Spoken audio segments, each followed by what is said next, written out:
فيديو جديد. في الشتاء دايما بيبقى الفيروسات بتنتشر اكتر ودور البرد بيزيد بين الناس سواء اطفال او كبار. السنة دي والدتي كانت تعبت، وكان الدور بتاعها صعب، بس الحمد لله بقت احسن يعني. والدكتور كان بينصحها ان هي تشرب دايما حاجات، مشروبات سخنة وكده. فمن ضمن المشروبات كنت جربت اعمل لها كده مشروب الزعتر. احنا عشبة الزعتر دي بنجيبها، بنحب نحطها في تتبيلات في الاكل، في الشوي مثلا، البانيه، المكرونات. يعني بنحب نستخدمه، بيدي نكهة حلوة. فحبيت اجربه كده كمشروب سخن. غليت كوبايتين مية، بعد ما غليت المية كويس رفعت الكنكة من على النار وحطيت معلقة كبيرة من الزعتر. ما بحبش اسيبه يغلي على النار، يعني انا بحب مية او المية تغلي على النار يعني، وبعد كده اضيف لها عشبة الزعتر. معرفش، بحس انه كده احسن يعني. ممكن لو حابين تغلوه غلوة واحدة بس وتطفوا النار عشان طعمه ما يمررش بس.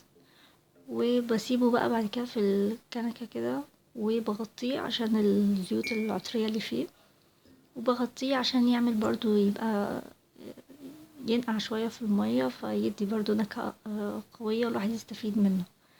هو الموضوع ده فكرني بدواء اسمه تقريبا برانش كوم، حاجة زي كده. كنا بنجيبه ساعات في الصيدلية لما يبقى عندنا دور بسيط كده وكحة بسيطة. ف... فافتكرت الموضوع ده، فقلت طب احنا عندنا زعتر في البيت، ليه ما نجربش ان انا اغليه كده ونشربه ونشوف هيبقى طعمه عامل ازاي. وطعمه كان فعلا حلو يعني، طعمه جميل، بس ما حطيتش عليه حاجة ولا سكر ولا عسل، وكان طعمه بالنسبة لي حلو جدا. فحبيته يعني، كان بيريح ماما ساعات من الكحة. طبعا هو لوحده مش علاج يعني، لازم يتاخد جنب الأدوية، بس بتبقى حاجة مريحة وفي نفس الوقت مفيدة وصحية.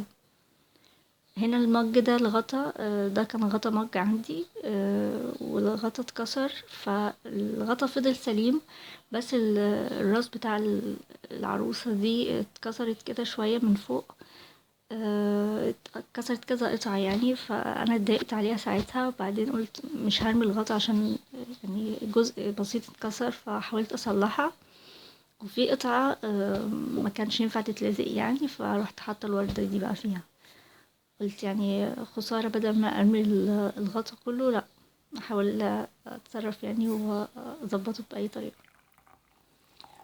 بس حطيت بقى الزعتر كده يعني حوالي 3 أو 5 دقايق، وبعدين بصفيه من المية، عشان خاطر طبعا العشب ده هيضايقنا واحنا بنشرب، فلازم نصفيه. وبس. ممكن تحطوا له يعني، لو حابين تجربوه تحطوا عسل، تحطوا سكر، تشربوه كده. انا شربته من غير اي اضافات، كان عجبني بصراحة، كان طعمه حلو مش وحش، كمان ريحته حلوة يعني. ممكن من المشروبات السخنة ممكن تستخدموه كوقاية او حاجة آه، مميزة في الشتاء يعني.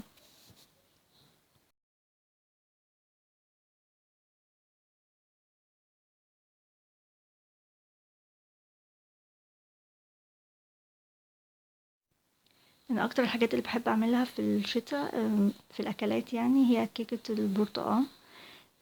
ده موسم الشتاء، فبيبقى البرتقال فيه حلو جدا، والواحد بيبقى حابب ياكل كده حاجة حلوة ومناسبة في الجو ده.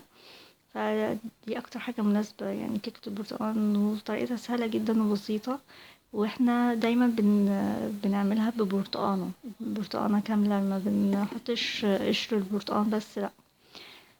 يعني احنا من واحنا اطفال وعينا كده على الدنيا وكبرنا، وهي والدتي بتعملها بالطريقة دي، وعمرها ما عملتها وكانت مرة او فيها مرارة او طعمها مش حلو، بالعكس. فاحنا برضو اتعلمناها منها وبنحبها جدا يعني، بتدي طعم وريحة حلوة قوي، وكمان تدي لون للكيك كده، بيبقى لونها حلو جدا. فحبيت برضو اشارك معاكم الطريقة دي. احنا بنقطع البرتقانة كده قطع مكعبات صغيرة بالقشر كل حاجة. بنشيل طبعا بس الجزء اللي عادي، زي كأننا هنقشر البرتقانة يعني، بنقطع بس الجزء اللي من فوق، وبنشيل الجزء اللي فيه السرة من تحت، لأن ده برتقان سكري طبعا ما فيهوش بذر. بيبقى طعمه مسكر يعني البرتقان العادي البرتقان الأكل أو اللي هو العصير، فبيبقى طعمه مسكر يعني. أنا استخدمت 4 بيضات، حطيتهم كده في الخلاط عشان أضربهم مع السكر وكده.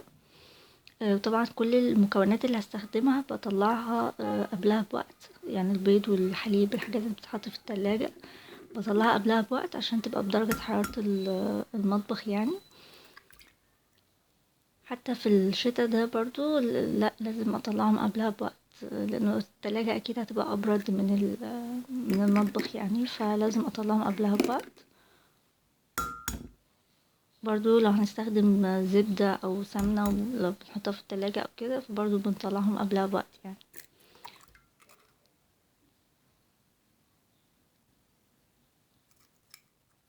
هي طريقتها بسيطة، تقدروا تعملوها في الخلاط بسهولة، ما بتحتاجش مجهود كبير ولا بتاخد وقت. هتلاقوا ان انتوا عملتوها بسرعة، وكمان يعني هتبقى سهل عليكم يعني. بعد كده هضيف لها كوباية سكر، هضيف على الاربع بيضات اللي انا حطيتهم وهضيف عليهم كوباية السكر، وهبدأ ان انا اضرب الخليط ده كويس.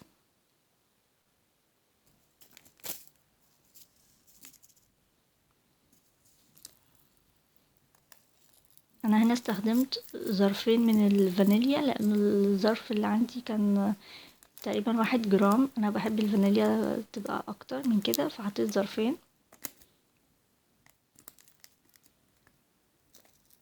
احيانا كنت بجيب نوع فانيليا كده كان الظرف بيبقى كبير، بيبقى فيه حوالي مثلا 3 أو 4 جرام، فكنت بحط ظرف واحد. لكن النوع ده مش دايما بلاقيه، فلو لقيت حاجة يعني حجم صغير مثلا بجيب وبحط ظرفين بدل الظرف الواحد.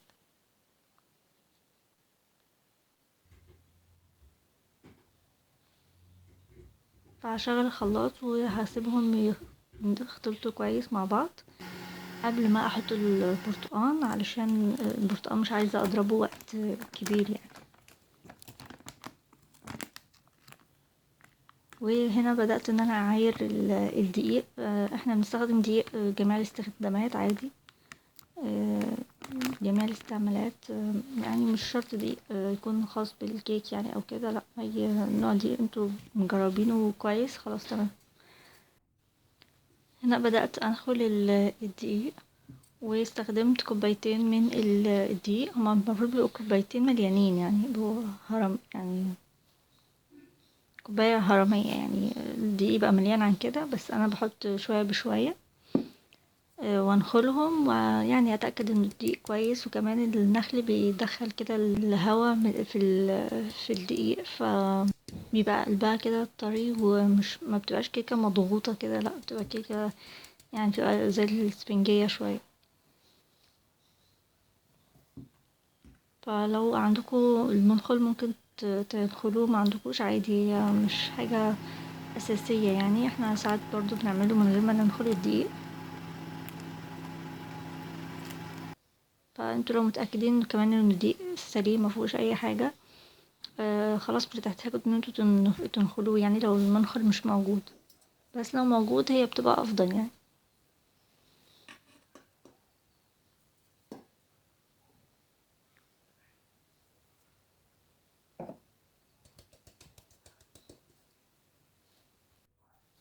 مكونات والمقادير بتاعة وصفة الكيك هسيبها لكم في لينك كده في صندوق الوصف. انا كنت كاتباها قبل كده على المدونة، هي مدونة خاصة برضو بالقناة. احيانا بيبقى في فيديوهات مثلا فيها وصفات اكل او مشتريات او حاجة بشاركها برضو على المدونة، فهسيب لكم اللينك اللي فيه وصفة الكيكة، ولو حابين ان انتوا تشوفوه تاخدوا تصوروا الشاشة وتحتفظوا بالمكونات والمقادير، اللينك هيبقى موجود في صندوق الوصف.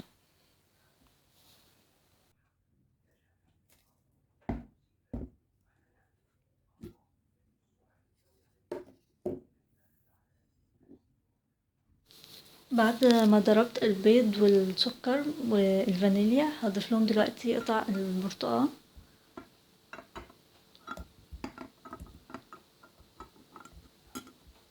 وهي اهم حاجة ان انا البيض والسكر يكون انضرب كويس عشان ما اضطرش ان انا اشغل الخلاط كتير مع البرتقال عشان ما يمررش يعني.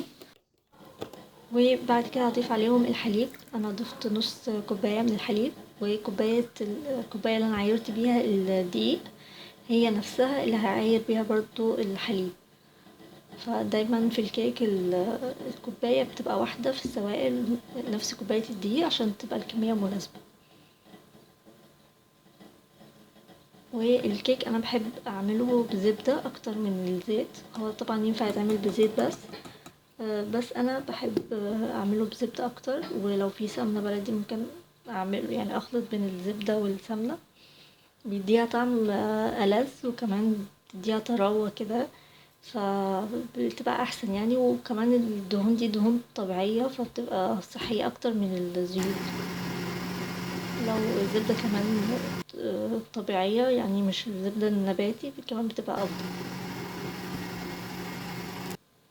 هنا كمان استخدمت كيس او ظرف من الكيك شيف، بيبقى فيه محسنات كيك وبيكنج باودر وكده.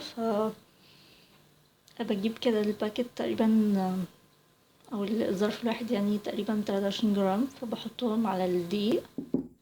بعد كده عيرت الزبدة اللي انا محتاجاها. لو هتستخدموا زيت فالوصفة دي بتحتاج كوباية الا ربع من الزيت، او كوباية الا ربع زبدة.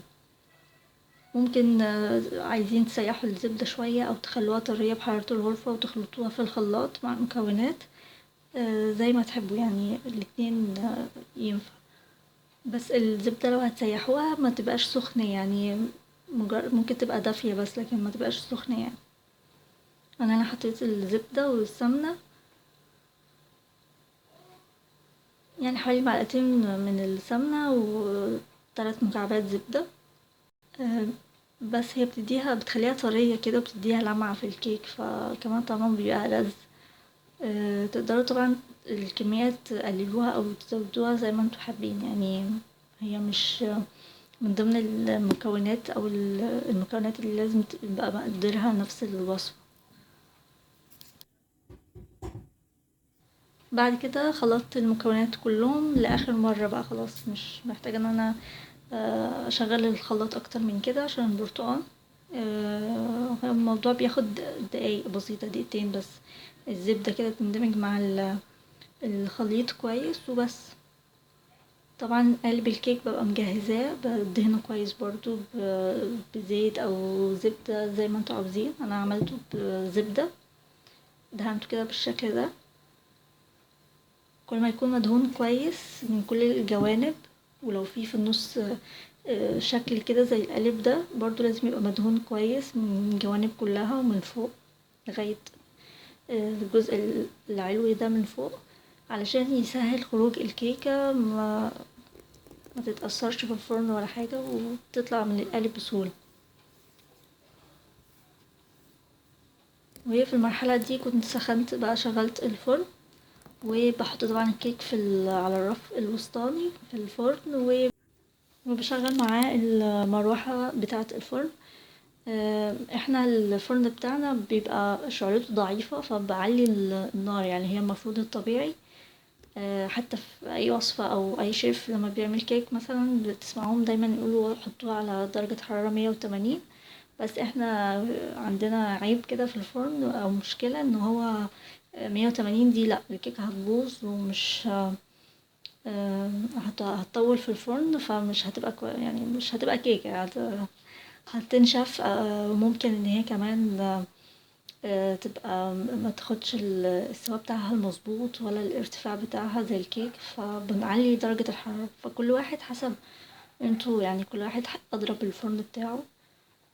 فاحنا بنعلي شوية عن 180 وبنسخنه كويس قبل ما بنحط فيه اي حاجة في اي معجنات يعني. بس فخلطت حطيت بقى الخليط السائل على الدقيق وبدأت أقلب الأول شوية بالسباتيولا، بعد كده حسيت ان هو محتاج مضرب هيبقى أفضل يعني، فكسلت أجيب المضرب اللي بيبقى زي السيليكون كده. جبت المضرب ده كان جنبي يعني، وكان قريب مني فطلعته وضربت بيه وخلاص. كمان كانت القوام بتاعها كان خفيف، فحبيت اضيف لها شوية دقيق، لان انا في الاول كوباية الدقيق بتاعتي ما كنتش مليها كويس، ما مليتهاش قوي يعني، فحطيت لها شوية دقيق بعد كده.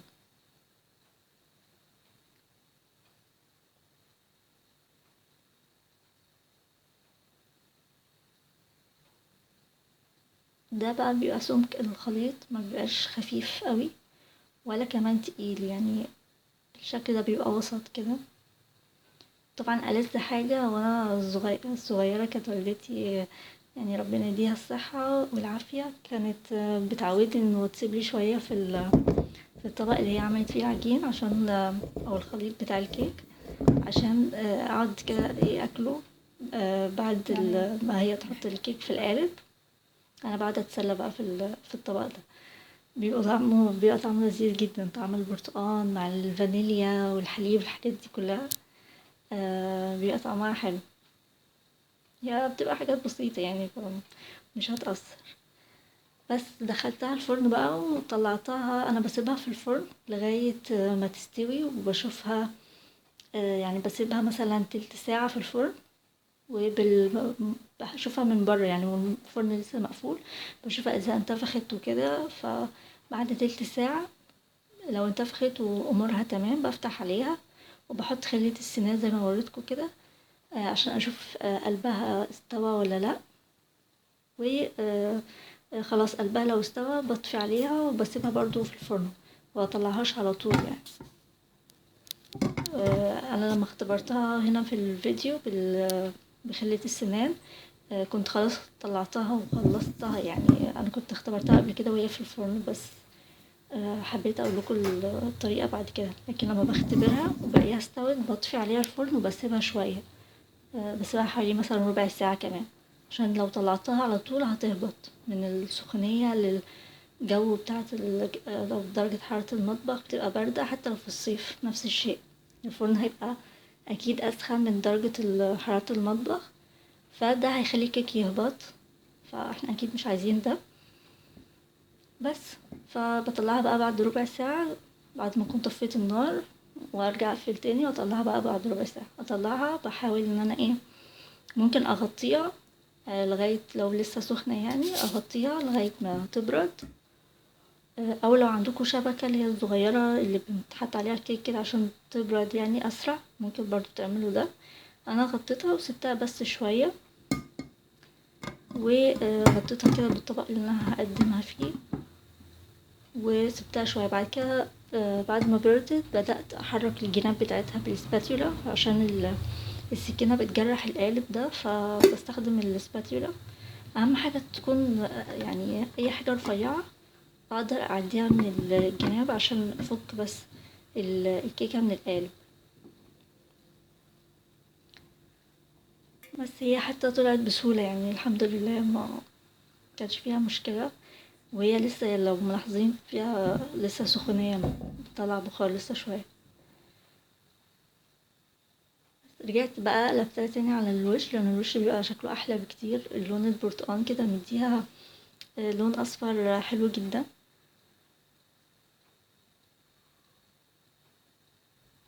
وهي في نفس الوقت طرية يعني، ما بتفتفتش ولا حاجة، مع انها كانت لسه سخنة شوية، بس يعني قوامها كان كويس، ماسكة نفسها مش بتفتفت. المفروض الحاجات دي وهي سخنة لا، الافضل انها تتقطع باردة، كمان لو معاها مشروب سخن تبقى حلوة جدا. هنا كنت بشوي ذرة صفراء على النار. احنا الاول كنا دايما الذرة الصفراء دي بنستخدمها مسلوقة يعني، نغلي مية كده على النار ونسلق فيها الذرة. بس جيت في مرة كده حبيت اجربه مشوي فعجبني جدا، وطريقته بسيطة برضو يعني، بجيب طاسة كده وبحطها على النار، واضيف بقى الذرة، بغسله برضو لما بعد ما بشتريه، او في اليوم اللي انا هشوي فيه يعني بغسله وبصفيه كويس من المية، وبس بحطه على الطاسة كده على النار، وبعد بقى احمره من كل الجهات، اتأكد ان هو استوى، وبيبقى طعمه حلو جدا. وانا بحبه اكتر من الذرة البيضة احنا عندنا في مصر المشهورة اكتر هي الذرة البيضة، بس انا حبيت اكتر الذرة الصفرا في الشوي، طعمها بيبقى مسكر اكتر وحلو برضو في الشتا كده وهي سخنة، يعني حاجة من الحاجات المميزة في الشتا.